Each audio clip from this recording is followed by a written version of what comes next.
नमस्कार, आप देख रहे हैं द लीडर हिंदी और मैं हूं आपके साथ स्वप्निल यादव। कहा जाता है कि भाई जैसा हित और भाई जैसा दुश्मन कोई नहीं होता। ये कहावत बहराइच की इस खबर पर बिल्कुल सटीक बैठती है, जहां 8 जुलाई को इंटर कॉलेज के टीचर की धारदार हथियार से हत्या कर दी गई। हत्या के बाद परिजनों ने शव को बीच सड़क पर रखकर हंगामा किया तो पुलिस हरकत में आई। परिजनों की तहरीर पर पुलिस हत्या का मुकदमा दर्ज कर जांच कर रही थी, लेकिन जब खुलासा हुआ तो सभी की आंखें फटी की फटी रह गईं, क्योंकि जिस पर शक न था वही इस साजिश का बड़ा खिलाड़ी निकला। दरअसल बहराइच में टीचर की हत्या किसी दुश्मन नहीं बल्कि भाई ने ही की। ये खबर जब लोगों को पता चली तो मानो पैरों तले जमीन खिसक गई। बहराइच की एसपी वृंदा शुक्ला ने बताया कि गत 8 जुलाई को कैसरगंज के कनौरी गांव निवासी शिक्षक श्याम सिंह की गला काटकर हत्या कर शव को नहर किनारे फेंक दिया गया था। आक्रोशित परिजनों ने हत्या का जल्द खुलासा करने के लिए हाईवे भी जाम किया था। मृतक के भाई की तहरीर पर पुलिस ने अज्ञात के खिलाफ मुकदमा दर्ज कर खुलासे के लिए पुलिस की कई टीमों को लगाया। शुक्रवार को पुलिस ने हत्या आरोपी भाई दिवाकर सिंह, हरदी थाना क्षेत्र के वीर शाहपुर निवासी राजनारायण और रूप नारायण को थाना क्षेत्र के बड़हौली पड़ाव से गिरफ्तार कर लिया। सुनिए पुलिस अधीक्षक वृंदा शुक्ला ने क्या कुछ कहा।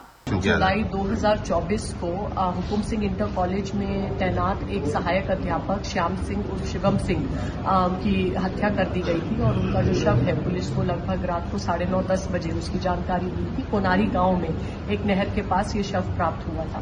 तत्काल मौके पे हम सभी लोग पहुंचे थे, फोरेंसिक की टीम पहुंची थी और तभी से हम साक्ष्य संकलन में जुटे हुए थे और अपराधी की तलाश में लगे हुए थे। लगभग 10 दिन गहनतापूर्वक सभी प्रकार के साक्ष्यों के आंकलन के बाद, जिसमें बहुत डिटेल्ड हमने सर्विलेंस के एनालिसिस प्राप्त किए हैं, बहुत एडवांस फोरेंसिक एविडेंसेस कलेक्ट किए हैं, उसके उपरांत जो इस मुकदमे में वादी बने थे उनके सगे भाई दिवाकर सिंह वही उसमें मुख्य अभियुक्त पाए गए हैं और उनका सहयोग करने वाले राजनारायण और रूप नारायण उनके 2 ड्राइवर्स हैं जो आपस में संबंधी हैं, कजन्स हैं, उनके यहाँ ड्राइवरी का काम करते थे, उन्होंने इनका सहयोग किया और जो ये मैट काटने वाली बड़ी रेजर होती है इसके माध्यम से, इसके उपयोग से इन्होंने अपने भाई पर जानलेवा हमला करके उनकी हत्या कर दी।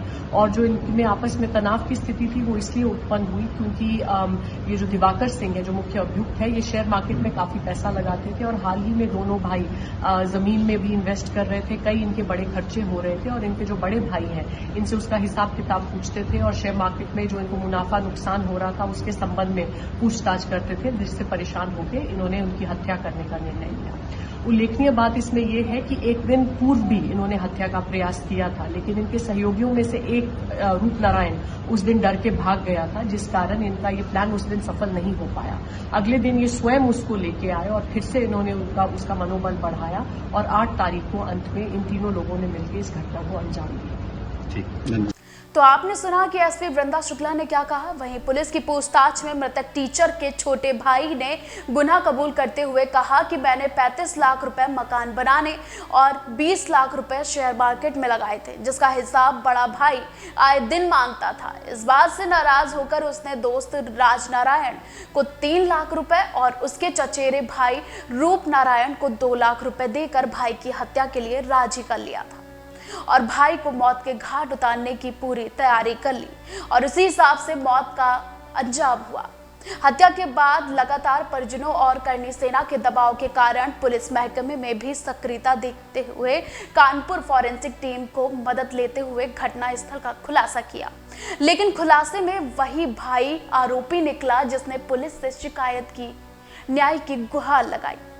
फिलहाल बहराइच के इस हत्याकांड के खुलासे के बाद से खून के रिश्ते पर लगातार सवाल खड़े हो रहे हैं कि एक भाई का दुश्मन, वो भी इस कदर।